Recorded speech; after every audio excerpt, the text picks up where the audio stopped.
Welcome back, Sebastian here. So time for my review of the 2023 Formula 2 Netherlands sprint race. So it was supposed to be Porsche on pole with Hadjar second.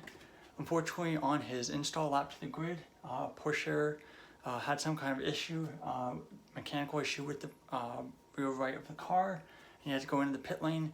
Wasn't able to get onto the grid in time to take the grid, so he had to start from the pit lane, effectively promoting Hadjar to pole position. When the race did get going, we had a bit of a delay because of the rain.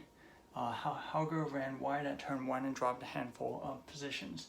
And then we got a big crash at turn 4 between Crawford, Miney, and Bosching. I did feel like Miney was at fault for this. He kind of sent Crawford into a spin, sent himself into a spin as well, kind of going off the track at turn 4 and rejoining with that very high speed section at turn 1. Came back on the track at a fairly slow speed, but was still moving, and was then T-boned by his teammate, Ralph Bosching, in a really scary crash. They both kind of get sent off into the barriers with Miney's car basically on top of Bosching's.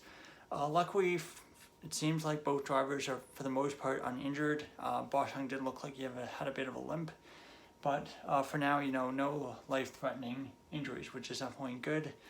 Definitely a pretty scary crash, and luckily the results weren't too bad. After that, we had a lengthy red flag period to repair the barriers that were damaged and to also remove the cars.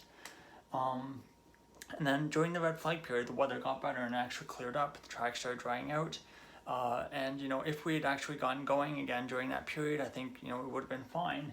But because of those repairs to the barriers, unfortunately, it got delayed quite a bit.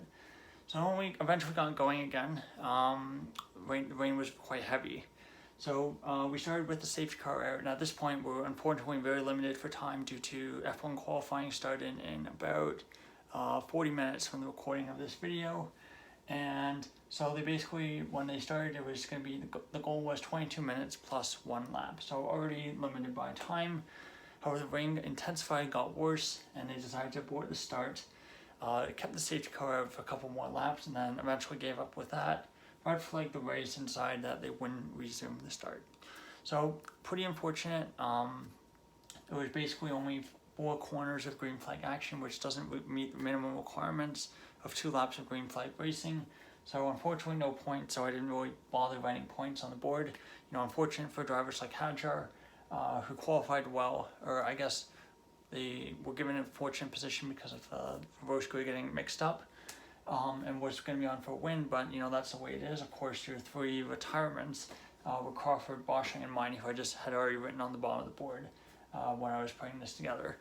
Championship standings, of course, don't change. I'm not going to go through it. It's the same ones that we had coming into the weekend. But all in all, unfortunately, disappointing end to the sprint race for the Zandvoort round for Formula 2. Of course, it's understandable why you would do it on safety grounds, especially with the crash that we had in July in the Freckle race at Spa. And that being said, the weather was pretty atrocious. The visibility was very, very poor, and you're just going to send the drivers out in the conditions that aren't particularly safe, as well as with the aquaplaning as well.